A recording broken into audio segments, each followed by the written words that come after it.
जय हिंद साथियों। Profit loss के बाद डिस्काउंट की सेकंड क्लास में आप सभी का स्वागत है।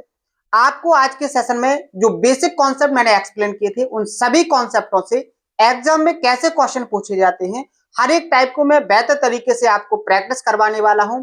हर एक टाइप का बेस्ट अप्रोच के साथ सॉल्यूशन सिखाने वाला हूं। तो सेशन को पूरा देखना है। सेशन में जो भी डाउट्स आते हैं उनको कमेंट बॉक्स में बताना है। आपके हर एक डाउट को बेहतर तरीके से आंसर किया जाएगा। आपको 1% भी डाउट नहीं रहेगा। लेकिन सेशन को देखने के बाद अगर आपको मेरी मेहनत और कंटेंट पसंद आए तो इस सेशन को ज्यादा से ज्यादा शेयर करना है और अपना सपोर्ट अपने इस चैनल को जरूर दिखाना है। तो आइए आज का जो सेशन है इसको कंटिन्यू करते हैं।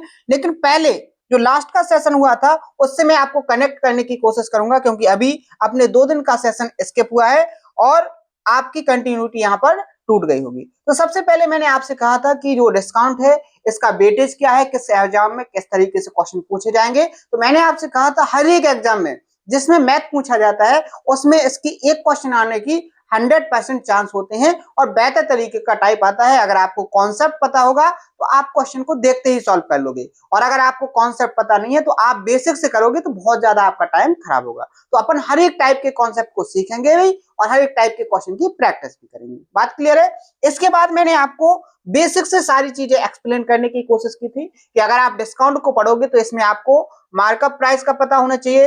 मार्क प्राइस क्या है, यहाँ पर कॉस्ट प्राइस क्या है, सेलिंग प्राइस क्या है। यहाँ पर सबसे इंपॉर्टेंट जो वर्ड होगा वो मार्कअप प्राइस पर होगा। आप यहाँ कंफ्यूज हो जाओगे कि मार्क प्राइस क्या होता है और यहाँ पर मार्कअप प्राइस क्या होता है और मार्कअप परसेंटेज क्या होता है। तो ये बात आपको बहुत ध्यान से समझ लेना है। बहुत सारे स्टूडेंट कंफ्यूज रहते हैं। यहां पर सिंपल सी बात है, जब आपको मार्कअप प्राइस निकालना हो तो कैसे निकालोगे? जो आपकी वस्तु की कॉस्ट प्राइस रहती है, कॉस्ट प्राइस से मार्क प्राइस के बीच का जो डिफरेंस रहता है उसी डिफरेंस को आप क्या कहते हो? मार्कअप। क्या कहते हो? Markup price. जैसे कॉस्ट प्राइस अगर 500 है और मार्क्स प्राइस 800 है तो 800 और 500 के बीच का जो डिफरेंस है वो 300 है। ये जो 300 रुपए होगा ये आपका क्या हो जाएगा? Markup percent. अब यहाँ पर मार्कअप प्रतिशत अगर आपको निकालना है, मार्कअप प्राइस तो आपको पता चल गया, लेकिन अगर मार्कअप परसेंटेज आपको निकालना हो तो देखो कैसे निकालोगे। जो आपका डिफरेंस है और नीचे क्या आएगा? आपका कॉस्ट प्राइस, यानी मार्कअप परसेंटेज आप किस पे निकालोगे? कॉस्ट प्राइस पे। बहुत इंपॉर्टेंट बात है, जब आप डिस्काउंट निकालोगे तो वहां पर आपका बेस क्या होगा? Mark price. जब आप मार्कअप परसेंटेज निकालोगे तो वहां पर आपका जो बेस में होगा वो कॉस्ट प्राइस होगा। जब आप प्रॉफिट परसेंटेज निकालोगे तो बेस में आपका क्या होगा? Cost price. जब आप लॉस परसेंटेज निकालोगे तो वहां पर बेस में क्या होगा? Cost price. क्योंकि जब तक हमें ये बात पता ना हो कि हमारी कंपैरिजन किससे की गई तब तक आप किसी का भी परसेंट नहीं निकाल पाओगे। सबसे इंपॉर्टेंट बात यही है। ये मैंने आपको परसेंटेज में भी बहुत अच्छे से सिखाई थी और लास्ट के सेशन में मैंने बहुत अच्छे से इसको एक्सप्लेन किया है। अगर कोई नया स्टूडेंट है तो उससे गुजारिश करेंगे कि लास्ट के सेशन को बहुत अच्छे से कंप्लीट करें। हर एक लैंग्वेज के जो टेक्निकल वर्ड्स मैंने आपको समझाए थे उनको बेहतर तरीके से समझे और हर एक टाइप को बहुत अच्छे से नोट करें। फाइनल में मैंने आपको एक कॉन्सेप्ट सिखाए थे कि ये बिल्कुल बेसिक कॉन्सेप्ट है, ये आपको बहुत अच्छे से आना चाहिए। अगर आपका ये बेसिक कॉन्सेप्चुअली डाटा क्लियर नहीं है तो फिर आप किसी भी नेक्स्ट लेवल के कॉन्सेप्ट को नहीं समझ पाओगे और ना ही आपको प्रैक्टिस करने में इंटरेस्ट पड़ेगा। तो आपको ये सारे के सारे कॉन्सेप्ट बहुत अच्छे से आने चाहिए। मार्कअप क्या है, मार्कअप परसेंटेज क्या है, प्रॉफिट परसेंटेज क्या है, लॉस परसेंटेज क्या है, डिस्काउंट कैसे निकालते हैं और डिस्काउंट परसेंट कैसे निकालते हैं, ये बिल्कुल प्रॉपर तरीके से मैंने एक्सप्लेन किए थे। अब इन कॉन्सेप्टों से एग्जाम में कैसे क्वेश्चन पूछे गए आज की कहानी हम वहीं से कंटिन्यू करते हैं। फिर आगे के कॉन्सेप्टों को भी सीखेंगे और आगे के टाइप को बहुत अच्छे से प्रैक्टिस करेंगे। तो ध्यान से देखो, आपके सामने सबसे पहला क्वेश्चन है कि फ्रिज का जो मार्क प्राइस है 21,600 रुपए है, इसे कुछ छूट देने के बाद 19,872 रुपए में क्या किया गया? बेचा गया। तो छूट का प्रतिशत क्या है ये आपको निकालना है, यानी डिस्काउंट परसेंट आपको निकालना है।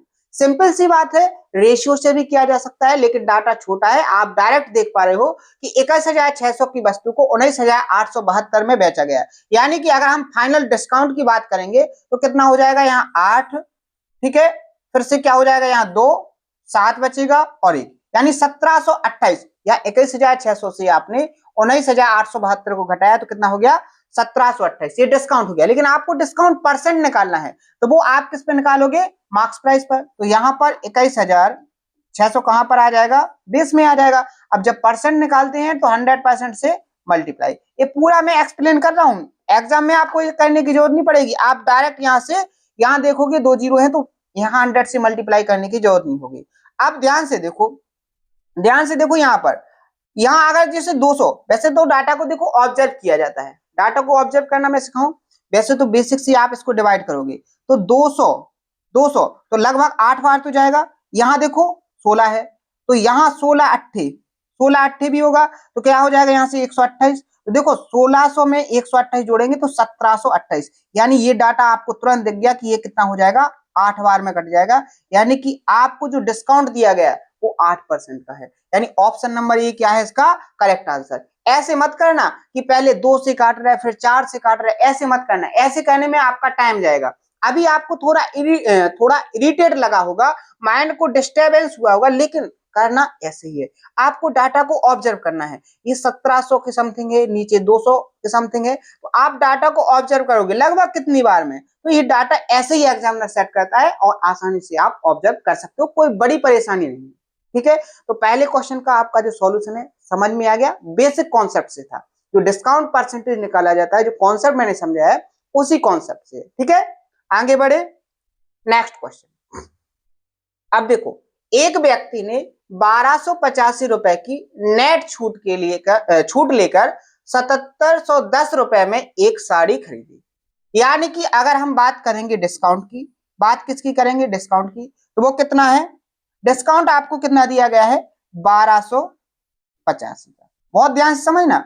और यहां पर जो जो खरीदी गई, या आप कह सकते हो यहां पर कि जो कॉस्ट प्राइस है, क्या है, कॉस्ट प्राइस, जैसे यहां पर क्या है, ये जो खरीदी गई, तो सेलिंग प्राइस पे ये खरीदी गई यानी बेची, यानी सेलिंग प्राइस पर खरीदी हुई, कितना है, 7710। अब देखो यहां एग्जैक्ट घटाएंगे डाटा बड़ा निकलेगा, लेकिन यहां देखो रेशियो लेंगे, रेशियो देखो कैसे लिया जाता है, आप रेशियो लोगे तो सबसे पहले तो देखो ये नंबर 5 से कट रहा है, तो 5 दूनी 10, 5 पच्चे 25, ठीक है, कितना, 5 सत्ते 35, 257, यहाँ 5 एकम 5, 5 पच्चे 25, 5 चौके 20, ठीक है, और 5 दूनी 10।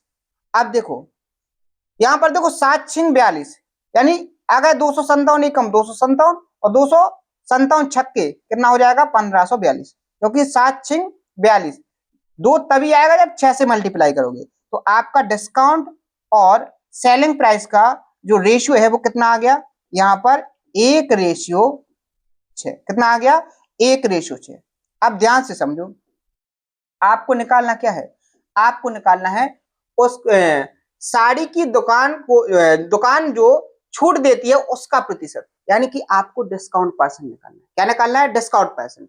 अब डिस्काउंट तो 1 यूनिट है, लेकिन ये आपको पता होना चाहिए कि डिस्काउंट परसेंट निकालते किससे है, मार्क्स प्राइस से। तो आप एक बात बताओ, जब आपको 1 यूनिट का डिस्काउंट दिया गया, सेलिंग प्राइस 6 रुपए थी, तो मार्क्स प्राइस कितनी रही होगी, 7 रुपए, यानी 7 रुपए पर आपको 1 रुपए का अगर डिस्काउंट दिया जाए तो 1/7 का मतलब क्या होता है, 1/7 का मतलब होता है 14 सही कितना, देखो ऐसे डिवाइड भी कर सकते हो, फ्रैक्शन मैंने सिखाई है, फ्रैक्शन मैंने बहुत अच्छे से सिखाई है, ये हो जाएगा, बेसिक बता रहे हैं आपको, बेसिक। तो 7 एकम 7, कितना बचेगा यहाँ पर 3, 7 चौके 28, ठीक है, तो 2/7। ये फ्रैक्शन अगर जिसको पता है तो वो 14 सही 2/7 डायरेक्ट कर देगा, लेकिन अगर आपको सीखना है तो ऐसे भी कर सकते हो, लेकिन जी एग्जाम में करने का बिल्कुल गलत तरीका है, एग्जाम में ऐसे करोगे तो सिलेक्शन नहीं होगा। आपको डायरेक्ट पता होना चाहिए 1/7 यानी 14 सही, क्या हो जाएगा,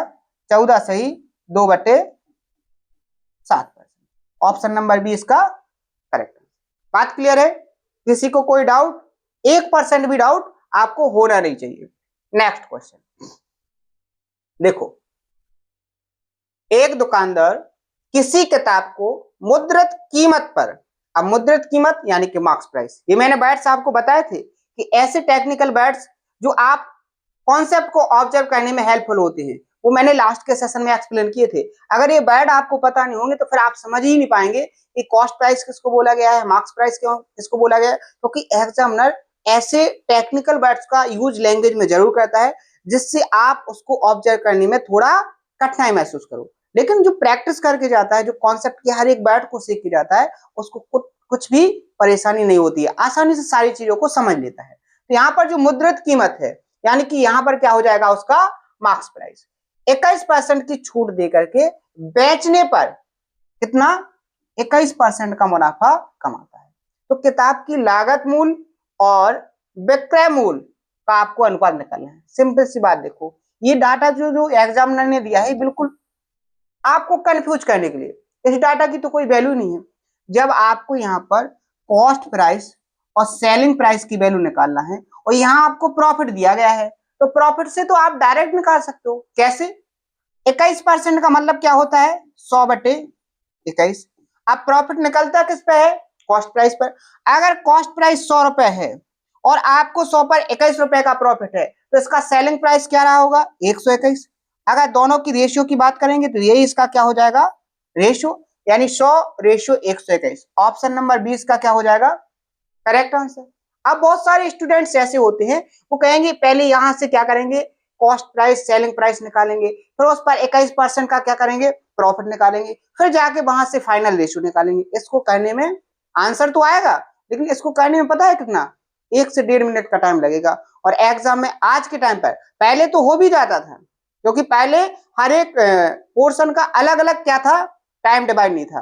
लेकिन अब एसएससी का जो पैटर्न आया है, 4 पोर्शन में 15 मिनट का टाइम क्या कर दिया गया है, डिवाइड कर दिया गया है। मैथ में भी आपको 15 मिनट मिलेंगे, रीजनिंग में, जीएस में और इंग्लिश में, सभी में आपको 15 मिनट का टाइम मिलेगा। इससे ज्यादा का टाइम आप यूज नहीं कर सकते हो। पहले थोड़ा चेंज था, पहले एक ही पार्ट में आप पूरा टाइम लगा सकते थे, कोई दिक्कत नहीं, लेकिन अब ऐसा नहीं कर सकते। तो अब अपनी अप्रोच बेस्ट होनी चाहिए। एग्जामिनर आप लोग को कंफ्यूज करेगा, एग्जामिनर आपको टेक्निकल लैंग्वेज देगा, लेकिन आपको करना कैसे है, जिससे आप आसानी से सभी चीजों को हैंडल कर पाओ और विद इन टाइम के अंदर हर एक क्वेश्चन का आंसर फाइंड कर पाओ। बात क्लियर है? आगे बढ़े, नेक्स्ट क्वेश्चन देखो ध्यान से। एक दुकानदार अपने सामान की अधिकतम खुदरा कीमत, यानी कि मार्केट रेट प्राइस, इसी को बोलते हैं अपन क्या, खुदरा कीमत पर 45% का क्या देता है, डिस्काउंट देता है। 45% का मतलब जानते हो, 1/20 का मतलब क्या होता है, 5%। 5 का 9 गुना है, यानी 9/20 क्या हो जाएगा, 9/20।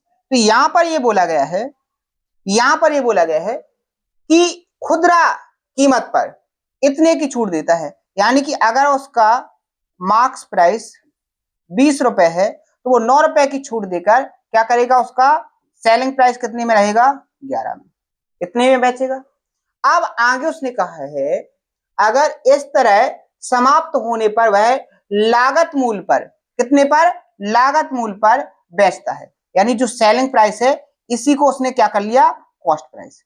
यही इसने बोला है, इस लैंग्वेज का यही मतलब है। तो आपको मार्कअप परसेंट निकालना है। अब देखो मार्कअप परसेंट निकालना है। अब मार्कअप परसेंट मैंने बताया था कॉस्ट प्राइस के बेस पे निकलेगा। तो कॉस्ट प्राइस तो कितना हो गया, 11 यूनिट। ये जो कॉस्ट प्राइस आपको समझ में आ गया, ये समझ में नहीं आएगा, इस वाली लाइन का जो मीनिंग आपको समझ में आ गया, क्योंकि मैंने ये लैंग्वेज आपको पहले ही एक्सप्लेन कर दी थी, इसलिए आप समझ गए कि जो सेलिंग प्राइस है उसने उसी कॉस्ट प्राइस पर क्या किया था, उसने बेचा था। यानी सेलिंग प्राइस और कॉस्ट प्राइस क्या है, यहाँ पर सेम है। क्या है, सेम है। अब आपको मार्कअप परसेंट निकालना है, तो मार्कअप परसेंट कैसे निकलेंगे, सेलिंग प्राइस और मार्क प्राइस के बीच का डिफरेंस कितना है, यहाँ पर देखोगे 9 का, लेकिन मार्कअप परसेंट निकालेंगे तो बेस में क्या आ जाएगा, 11। अब 1/11 का परसेंट में मतलब क्या होता है, 9.09। हमें करना है उसका 9 गुना, तो 9 नम 81.81%। ऑप्शन नंबर क्या हो जाएगा, ए इसका करेक्ट आंसर। कितना टाइम लगेगा, सेकंडों में आंसर निकालोगे। लेकिन परसेंटेज टॉपिक आपका बहुत अच्छे से कंप्लीट होना चाहिए, एक एक फ्रैक्शन आपके दिमाग में होना चाहिए, आपको निकालने की जरूरत नहीं पड़ना चाहिए। जैसे मैंने यहां पर देखो इस क्वेश्चन में पूरा निकाल के बताया था, ये वाला क्वेश्चन यहां पर निकाल के बताया था, ऐसा तो करने की बिल्कुल गुंजाइश ही नहीं है, आपको डायरेक्ट पता होना चाहिए था। समझ रहे? इस तरीके से आपको डाटा को याद करना है। और डाटा याद करने वाली बात ये नहीं है कि आप रटो, डाटा को प्रैक्टिस करना है। डाटा जितना ज्यादा प्रैक्टिस करोगे, आपकी क्लियरिटी उतनी ज्यादा बढ़ेगी, आपका मैथ में इंटरेस्ट भी उतना ही ज्यादा बढ़ेगा। लेकिन स्टूडेंट करता क्या है, वो सिलेबस को बहुत फास्ट करता है, 2x पे करेगा पूरे सिलेबस को कंप्लीट। तो एक बात आप ध्यान से रखो, बहुत ध्यान से माइंड के अंदर सेट करके रखो, सिलेबस तो जब तक आपका सिलेक्शन नहीं होगा तब तक कंप्लीट भी नहीं होगा, आपके पास कुछ ना कुछ बचा रहेगा। आपका सिलेक्शन डिपेंड किस पे करेगा, आपने जो पढ़ा है उसका आप कितने टाइम रिवीजन कर रहे हो, कितने टाइम प्रैक्टिस कर रहे हो, कितने अच्छे से उसको मॉक के थ्रू प्रैक्टिस कर रहे हो। क्योंकि तीन तरीके से आप प्रैक्टिस कर सकते हो। एक तो जो आपको कॉन्सेप्ट समझाए गए सबसे पहले उनको समझो, उनको रिवीजन करो और उनसे जो क्वेश्चन प्रैक्टिस करवाए गए उन सीट को बहुत अच्छे से लगाओ। दूसरा टाइप क्या है, आप नए क्वेश्चनों को सर्च करो और नए क्वेश्चनों की प्रैक्टिस करो। तीसरा जो इंपॉर्टेंट टाइप है कि आप किसी भी प्लेटफॉर्म पर मॉक को क्या कर लो, प्रैक्टिस करना शुरू कर दो। मॉक से तुम्हें रियलाइज होता है कि एग्जाम में किस तरीके के पैटर्न के क्वेश्चन आते हैं। आप देख सकते हो कि अगर 2022 से लेके अभी तक का अगर चेंज देखा जाए तो आप 2022 से लेके अभी तक के सभी मॉक लगा लो, तो यहां पर आपको ये पता चलेगा कि एग्जामिनर का माइंड कैसे कैसे चेंज हो रहा है। 2022 में जो क्वेश्चन आते थे वो किस तरीके के टाइप के लैंग्वेज के आते थे, डाटा कैसे सेट किया जाता था, क्वेश्चन का लेवल क्या होता था। और आज अगर हम बात करेंगे जैसे 2025 का अभी एग्जाम हो चुका है, कुछ एग्जाम 2026 के भी हो गए, लेकिन अभी सीजीएल 2026 का बाकी है। तो 2025 में सीजीएल में कैसे क्वेश्चन आते थे, इनको आप रियलाइज करो, प्रैक्टिस करो। आप खुद से ये एनालिसिस होगा कि एग्जाम में एक एग्जामिनर का जो माइंड है किस तरीके से चेंज होता, तो आपका वो अनुमान, वो थिंकिंग लग जाएगी कि आपसे कैसे क्वेश्चन पूछे जाएंगे। और जब आपका माइंड और एग्जामिनर का माइंड एक थिंकिंग के साथ काम करेगा, बेसिक सी बात है, आप सिलेक्शन लेके जाओगे और सिलेक्शन में भी रैंक आएगी आपकी। लेकिन इतना करने के लिए आपको बहुत ज्यादा डेडिकेशन की जरूरत है, कंटिन्यू प्रैक्टिस और रिवीजन की जरूरत है ऐसा करने के लिए, और सिलेक्शन भी आपको तभी मिलेगा। अगर आप ये सोच रहे हो कि मुझे सिलेक्शन, मैंने कहा कि ये सारे के सारे टाइप्स, ये जो कॉन्सेप्ट मैंने यहाँ बताए हैं, इन सभी कॉन्सेप्टों को आप लिख लो, बहुत अच्छे से समझ लो और आप क्या करो, इनको लगा लो और उसके बाद आप प्रैक्टिस मत करो और सिलेक्शन हो जाए, कभी पॉसिबल नहीं है। सिलेबस पूरा होने से सिलेक्शन नहीं होगा और सिलेबस भी कभी पूरा नहीं होगा। आप 6 साल 7 साल 8 साल कितना भी पढ़ लो, सिलेबस पूरा नहीं होगा, कोई ना कोई नया पार्ट ऐड हो जाता है। जैसे ही आप जीएस में कोई टॉपिक कंप्लीट करोगे, अगला टॉपिक आपको समझ में आ जाएगा कि इससे भी क्वेश्चन आ सकते हैं। तो सिलेबस पूरा नहीं होगा, लेकिन जो आपने पढ़ के रखा है उसको बहुत अच्छे से कंप्लीट करके रखो, वो दोबारा आपको पढ़ने की जरूरत ना हो, तभी जाके आपका सिलेक्शन होगा। ठीक है, आगे बढ़े, नेक्स्ट क्वेश्चन देखो। एक दुकानदार अपने सामान पर कितने 45.45% का मुनाफा जोड़ता है और फिर चिन्हित कीमत पर छूट देता है। यानी कि अब 45.45% का मतलब क्या होता है, तुरंत पता होना चाहिए, 5/11 क्या होता है, 5/11। यानी कि अगर पहले कॉस्ट प्राइस वस्तु की 11 थी, अब 5 बढ़ा के, यानी जो मार्क्स प्राइस है वो कितनी रखने वाला है, 16। कितनी रखने वाला है, 16। अब आगे देखो, बहुत इंपॉर्टेंट लाइन दी गई है, अगर छूट के बाद अंकित जो अंतिम बिक्री कीमत ऐसी है कि दुकानदार को ना तो लाभ हुआ ना ही नुकसान हुआ, यानी नो प्रॉफिट नो लॉस, तो दुकानदार ने कितने प्रतिशत की छूट दी, ये आपको निकालना है। अब ध्यान से देखो, अगर हमें किसी वस्तु को बेचने पर नो प्रॉफिट नो लॉस हो, ना तो हमें कोई फायदा हो ना हमें कोई घाटा हो, जैसे मैंने ये पेन 10 रुपए में खरीदी थी, अब इस पेन पर मैंने 10 रुपए का इन्वेस्ट किया है, अब इस पेन को मुझे ऐसे बेचना है कि ना तो मुझे लॉस हो जाए ना ही मुझे कोई प्रॉफिट हो। तो आपके माइंड में तुरंत क्लिक हो जानी चाहिए कि जितने में हमने ये पेन खरीदी है उतने में ही हम इसको बेच देते हैं, तो हमारा जो यहाँ पर नो प्रॉफिट नो लॉस होगा।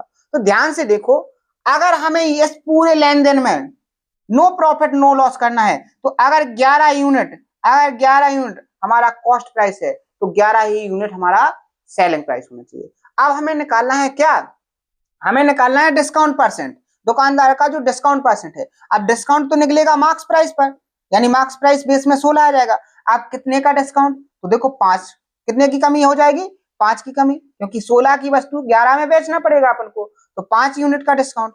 अब यहाँ परसेंट में बदलना है, तो या तो 100 से मल्टीप्लाई कर दो, लेकिन मेरे स्टूडेंट जिनको मैंने पढ़ाया है, जो मुझसे बहुत अच्छे से पढ़ रहा है, पता वो कैसे करेगा, उसको डायरेक्ट पता है, सर मुझे आपने सिखाया है 1/16 का, 1/16 का मतलब क्या होता है, 6.25%, और इसमें हम किससे मल्टीप्लाई कर देंगे, 5 से, किससे मल्टीप्लाई कर देंगे, 5 से, तो ये क्या हो जाएगा, 5 छक्के 30, 25 पंचे 125, यानी 31.25%। डायरेक्ट आपका आंसर आ जाएगा, परेशान होने की बिल्कुल जरूरत नहीं पड़ेगी।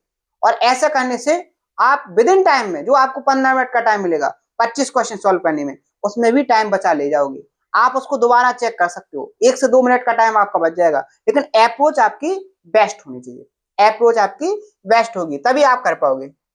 नेक्स्ट क्वेश्चन देखो, सेम टाइप पर अगला क्वेश्चन, अगर किसी व्यापारी ने अपने सामान पर शुरू में 28% का क्या किया, मार्कअप लगाया, मार्कअप का मतलब समझ गए, मार्क प्राइस नहीं, मार्कअप, मार्कअप ये मैंने समझा दिया था, यानी कि आपका जो कॉस्ट प्राइस और मार्क प्राइस के बीच का जो डिफरेंस है वही आपका क्या होगा, मार्कअप परसेंट।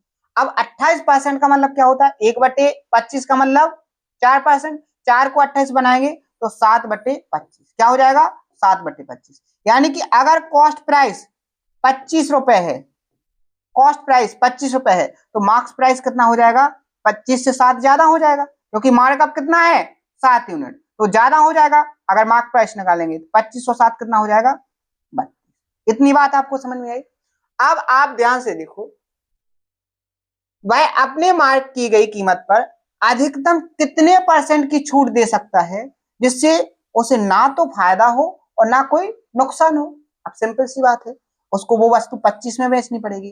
अब अगर वो 25 में बेचेगा, 32 रुपए मार्क की गई वस्तु, तो कितने की छूट हो जाएगी, तो आप कहोगे 7 की, लेकिन डिस्काउंट परसेंट निकालना है मैक्सिमम, तो बेस में आपका मार्क्स प्राइस आ जाएगा, परसेंट में चेंज करने के लिए 100% से मल्टीप्लाई, ये 700% हो जाएगा। एक बात और ध्यान से देखो, यहां पर आप क्या लगा सकते हो, ऑप्शन देखो, यहाँ 3% का आपस में देखो थोड़ा क्या है, गैप है, 1-1% का गैप है, लेकिन ध्यान से देखो आप क्या कर सकते हो, 32 तिया 96, 32 तिया 96 लगभग 3 दशमलव कुछ, तो 7 तिया 21, यानी आपका जो भी आंसर आएगा 21 दशमलव कुछ आएगा, तो ऑप्शन नंबर सी इसका क्या हो जाएगा, करेक्ट आंसर। पूरा आगे सॉल्व करने की भी जरूरत नहीं पड़ेगी, ऐसे क्वेश्चन सॉल्व करोगे बेस्ट तरीके से आंसर आएंगे आपके, ठीक है। नेक्स्ट क्वेश्चन देखो ध्यान से, क्या बोला गया क्वेश्चन में, आपसे बोला गया है कि एक दुकानदार किसी सामान पर कीमत के निशान पर 37% की छूट देता है और फिर भी 20% का मुनाफा कमाता है। अगर वह एक सामान की बिक्री पर 3080 का फायदा कमाता है तो उस सामान की बिक्री कीमत क्या होगी, ये आपको निकालना है। बिल्कुल एग्जामिनर आपको पागल बनाना चाहता है, कैसे, आपको क्या इस डाटा की जरूरत है, क्या आपको इस डाटा से कोई मतलब है, बिल्कुल भी मतलब नहीं है, आपको तो परेशान करने के लिए, आपका टाइम खराब करने के लिए ये लाइन दी है, क्योंकि उसने ये बात बोल दी 20% का मुनाफा होता है, 20% का मुनाफा होता है, और यहां पर आपको जो मुनाफा हुआ है एग्जैक्ट वो 3080 है, यानी 20% की ही वैल्यू, 20% की ही वैल्यू यहां पर कितने के बराबर है, 3080 के बराबर है। अब यहां पर ऐसा नहीं जल्दबाजी में नहीं, आपको जो निकालना है उस पर भी नजर डालो, आपको सामान का बिक्री मूल्य निकालना है। एक बात बताओ, जब आप किसी सामान पर 20% प्रॉफिट निकालोगे तो कॉस्ट प्राइस तो 100% होगी, अगर हमें सेलिंग प्राइस निकालना है 20% प्रॉफिट के बाद तो वस्तु बेचनी कितने में पड़ेगी, 120% में, सिंपल सी बात है, कितने में बेचनी पड़ेगी, 120% में। अब 20% की वैल्यू आपको पता है, 20% को 120 बना सकते हो, बिल्कुल, दोनों साइड किससे मल्टीप्लाई कर दो, 6 से, किससे, 6 से, 0, 48 और 6×18 यानी 18,480, ऑप्शन नंबर 20 का क्या हो जाएगा, करेक्ट आंसर।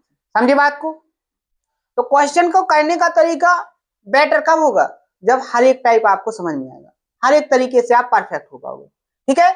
आगे बढ़े, नेक्स्ट क्वेश्चन, अब देखो नेक्स्ट टाइप, एक गीजर का अंकित मूल्य मार्क्स प्राइस जी है, मार्क्स प्राइस 9,400 है, समझना बात को, और दुकानदार इस पर 4% का क्या करता है, छूट देता है, डिस्काउंट देता है, तो गीजर का जो सेलिंग प्राइस है वो क्या है, ये आपको निकालना है। एक बात बताओ, एक बात बताओ प्यार से, ये आपका क्या है, 9400 मार्क्स प्राइस है। अब देखो कहने के बहुत सारे तरीके हैं, कहने के बहुत सारे तरीके हैं, लेकिन देखो डाटा के हिसाब से इसको कम टाइम में कैसे सॉल्व किया जाएगा, इस पर आपको 4% का डिस्काउंट दिया गया है, यानी 4% की छूट दी गई, यानी आपका जो आंसर होगा वो इससे छोटा होगा, ऑप्शन भी सभी छोटे दिए गए हैं, तो यहां पर समझो इसका 4% आप निकालोगे तो परसेंट से क्या हो जाएगा, 2 जीरो कैंसिल हो जाएंगे, 2 जीरो कैंसिल हो जाएंगे। अब यहाँ 4 चौके 16 और 4 नम 36, तो कितना हो जाएगा, 37, यानी आपका जो आंसर आएगा 9,400 से 376 कम आएगा, 376 कम आएगा। अब 376 तो 400 से घटा दोगे तो 9,000 आपका क्या हो जाएगा, यहाँ पर 24, 9,024 आपका क्या हो जाएगा सेलिंग प्राइस, कितना 9,024, क्योंकि 76 या 100 से 76 जाएंगे तो 24 बचेंगे, 300 तो कट गया, तो 9,024 आपका क्या हो जाएगा यहाँ पर करेक्ट। बाकी आप ऐसे भी कर सकते हो, 4% जी आपको 100% की वैल्यू दी गई है, 4% की वैल्यू निकालोगे आप, छूट देने के बाद वो वस्तु कितने में बेचोगे 96% में, तो पहले आप 1% की वैल्यू निकालो, फिर आप 96% की वैल्यू निकालो, इसमें आपका टाइम ज्यादा लगेगा, यहाँ आपका टाइम बच जाएगा। ठीक है, क्वेश्चन कैसे भी सॉल्व किया जा सकता है। नेक्स्ट क्वेश्चन सेम टाइप का, 34% की छूट के बाद एक वस्तु 3168 रुपए में बेची गई, यानी 34% का मतलब क्या हो जाएगा 17/50, क्या हो जाएगा 17/50, यानी 50 रुपए अगर उसका कॉस्ट प्राइस होगा, सॉरी मार्क्स प्राइस होगा, क्योंकि डिस्काउंट तो मार्क्स प्राइस पे होगा, तो वो 17 की छूट देगा, यानी बेचेगा कितने में 33 यूनिट में। अब 33 यूनिट की वैल्यू आपको यहां पर दी गई है कितनी 3168 रुपए की।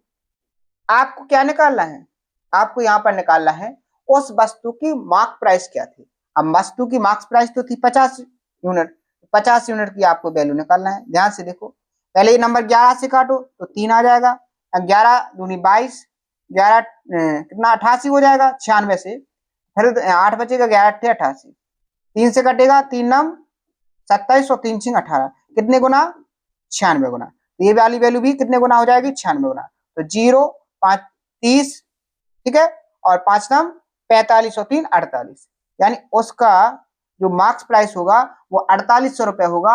ऑप्शन नंबर 20 का क्या हो जाएगा करेक्ट आंसर। 34% छूट के बाद वो इतने में उसको क्या करेगा बेचेगा। ठीक है, नेक्स्ट क्वेश्चन, एक दुकान द्वारा 5%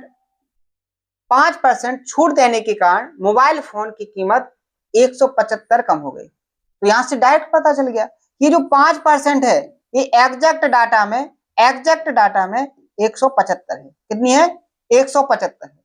अब मोबाइल फोन की छूट के बाद जो कीमत है वो कितनी होगी, अब देखो 100% मार्क्स प्राइस होगा, 5% का डिस्काउंट हो जाएगा तो कितना बचेगा, और फिर उसकी कीमत 95%, 95%, आपको 95% की वैल्यू निकालना है। देखो डाटा सिंपल है, 5 को 95 बना सकते हो, अगर मल्टीप्लाई किससे कर दो 19 से, दोनों साइड मल्टीप्लाई 19 से, 19 पंचे 95, ठीक है, 9 19 सत्ते कितना हो जाएगा 133, ठीक है 133, और 9 कितना हो जाएगा 142, 2 आ जाएगा।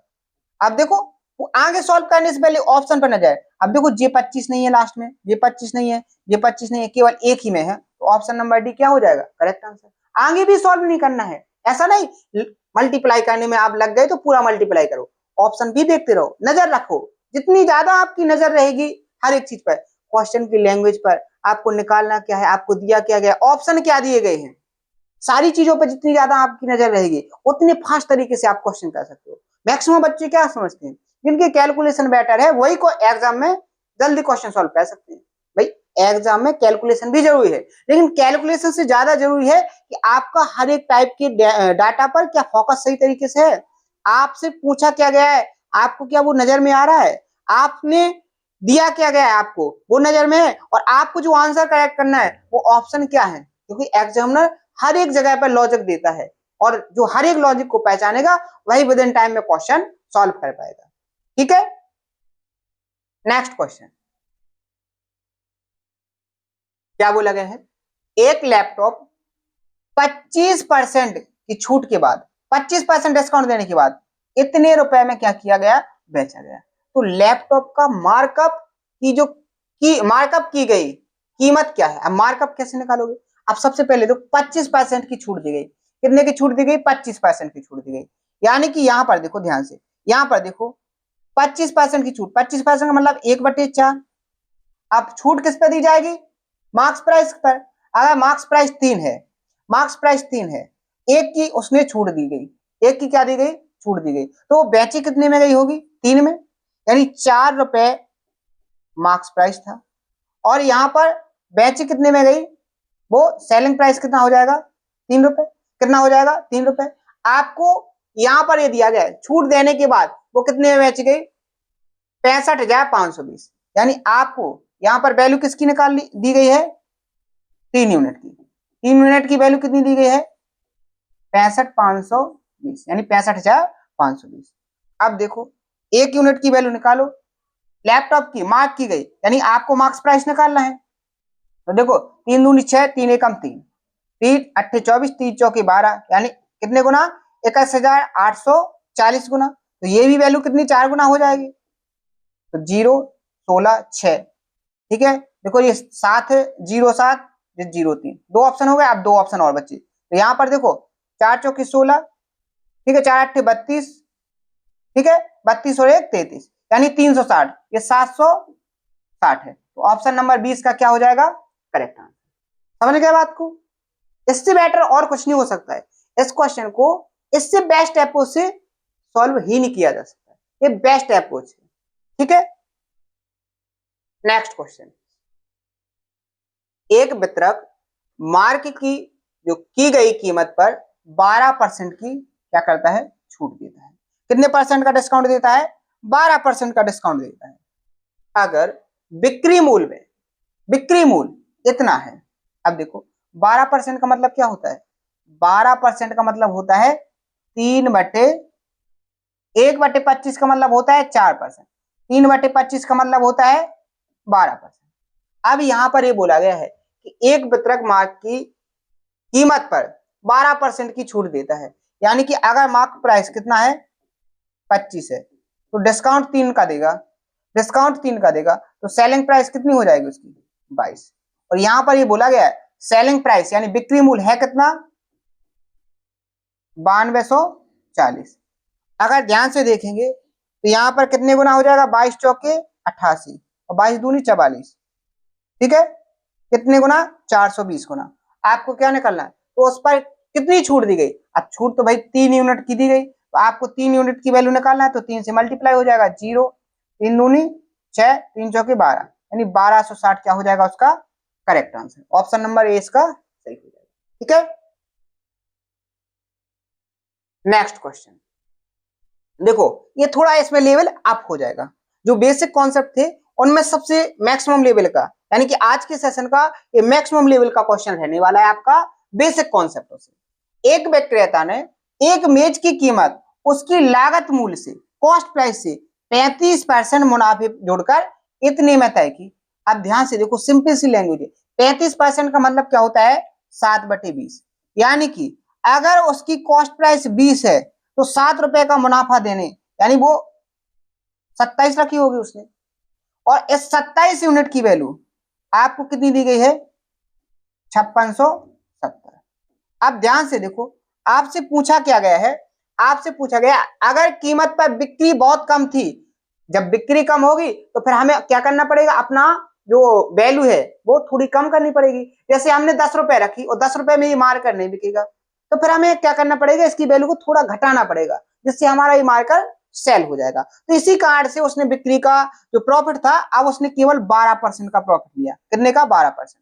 अब देखो ये आपका क्या है, कॉस्ट प्राइस, ये कॉस्ट प्राइस। अब कॉस्ट प्राइस पर पहले आप 35% ले रहे थे, तो 27 में बेच रहे थे, और 27 की वैल्यू क्या थी यहाँ पर, 5670, 27 दूनी 54 और 27 से कम 27, यानी 210 गुना। क्या हो जाएगा, 210 गुना थी। अब आपको निकालना है क्या, आपको कॉस्ट प्राइस नहीं निकालना है, 12% मुनाफे के साथ जो बेचेगा तो उसकी नई बिक्री क्या होगी। अब 20 पर 12% लेगा, तो 20 का 12% क्या हो जाएगा, 2.4, यानी वो बेचेगा कितनी में, 22.4 यूनिट में। ये भी कितना हो जाएगा, 210 गुना।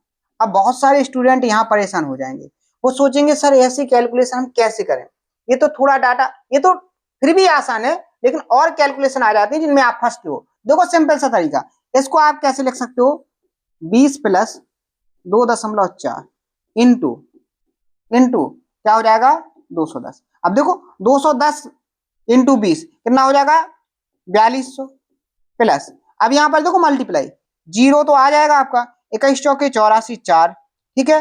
अब 8, 21 दूनी 42, 21 दूनी 42, 42 और यहाँ पर 8 आपका कितना हो जाएगा 50, कितना हो जाएगा 50 और एक डिजिट के बाद डेसिमल यानी 504 और तो 42 4304 आपका यहाँ पर क्या हो जाएगा नया सेलिंग प्राइस हो जाएगा। ऑप्शन नंबर क्या हो जाएगा डी इसका करेक्ट। तो जी मल्टीप्लाई करने की अप्रोच है, जी हिडन कॉन्सेप्ट होते हैं जो आपको हर कोई एक्सप्लेन नहीं करेगा, लेकिन मैं यहाँ पर आपको सारी चीजें सिखाने की कोशिश करूंगा, आपको परफेक्ट बनाऊंगा, आपको वो सिकंदर बनाने की कोशिश करूंगा जिससे आप फर्स्ट अटेम्प्ट में भी एग्जाम को क्लियर कर सकते हो। बात समझ में आई? लेकिन उसके लिए आपको मेरी जितनी मेहनत करनी पड़ेगी, मैं आपको अगर हर एक तरीके से परफेक्ट बना रहा हूं तो जो मैं आपको सिखाऊं वो आपको बेहतर तरीके से कंप्लीट करना पड़ेगा। अगर आप ये सोचो कि मैं मेहनत करता रहूं, आप मेहनत ना करो और आप सिकंदर बन जाओ तो कभी पॉसिबल नहीं है।